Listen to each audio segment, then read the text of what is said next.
供嘅財經分析。我哋繼續接聽聽眾電話，係由蘇生。早晨。早晨。早晨。早晨。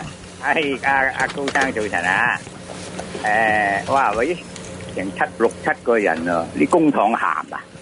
羅仲文嗱，3年嘅央積金，4年嘅消費卡，立即歸還俾人民。紀律部隊包括全澳公務員要一定跟祖國實行恢復葡國時期嘅退休形式福利，唔好怠慢。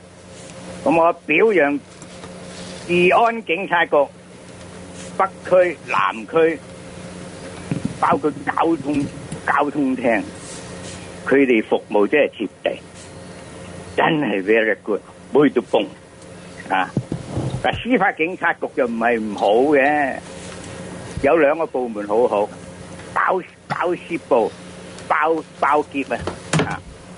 我曾經上過去啊嘛，同埋嗰個罪案調查科，佢哋全部都貼地啊！嗰啲警務人員真係好，係嘛？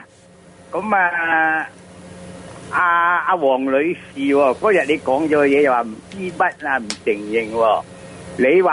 你話阿特朗普車大炮嘛？蘇生，我哋傾下啲本地嗰啲熱話啦，好嘛？有冇咩？好，知道。有咩熱話咧？今日傾持續進修有冇用啊？持續進修嗱啱啊！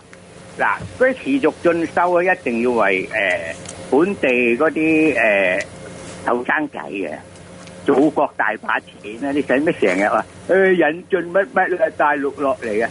唔需要啊！佢有時好多假學歷嘅，你睇下香港、澳門都有啦，高生係嘛？所以咧，你寧願俾啲咁嘅嗰啲咁嘅 issue 嗰啲咁嘅社團，你不如將嗰啲錢愛嚟津貼全澳嘅青年人讀大學嗰啲，升上大學有啲冇錢噶，你做咩唔全部嗰啲叫做教育津貼晒？有貸學金噶喎，依家貸學金有咩用啊？要還啊！貸學金有能力讀完大學咪有能力還咯。咁讀完啦，咁又要還啊？咁我唔讀，你政府津貼唔得噶？啲錢係我哋噶嘛？阿袁生係嘛？咁你將啲錢攞嚟做咩？津貼澳港市啊？津貼啲社團啊？工聯會啊？係嘛？嗰啲唔得噶，嗰啲全部係我哋基層人民啲錢嚟嘅。我話俾你哋聽啊！你哋唔係帶翻嚟噶，係嘛？係咪啊？時間差唔多啦，仲有咩其他意見？多謝高生，拜拜。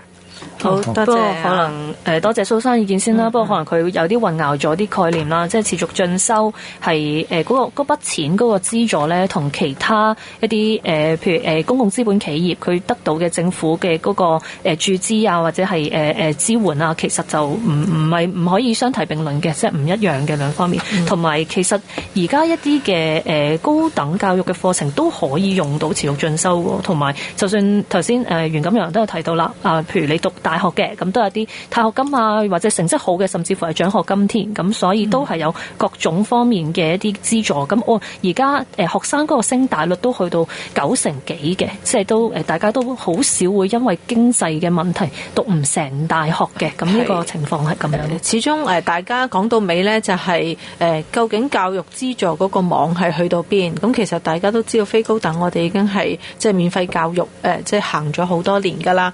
咁大專院校方面係咪都要行埋免費呢？咁呢個大家就要深思一下啦。咁而家其實有貸學金啊，如果你讀書讀得好，又有獎學金啊，或者各方面係有呢個資助，同埋其實政府對於大專院校亦都有一定嘅即係支出喺度嘅，否則呢，澳門讀大學其實已經係相比起其他嘅國家地區呢係比較平一啲㗎啦，嗰個費用。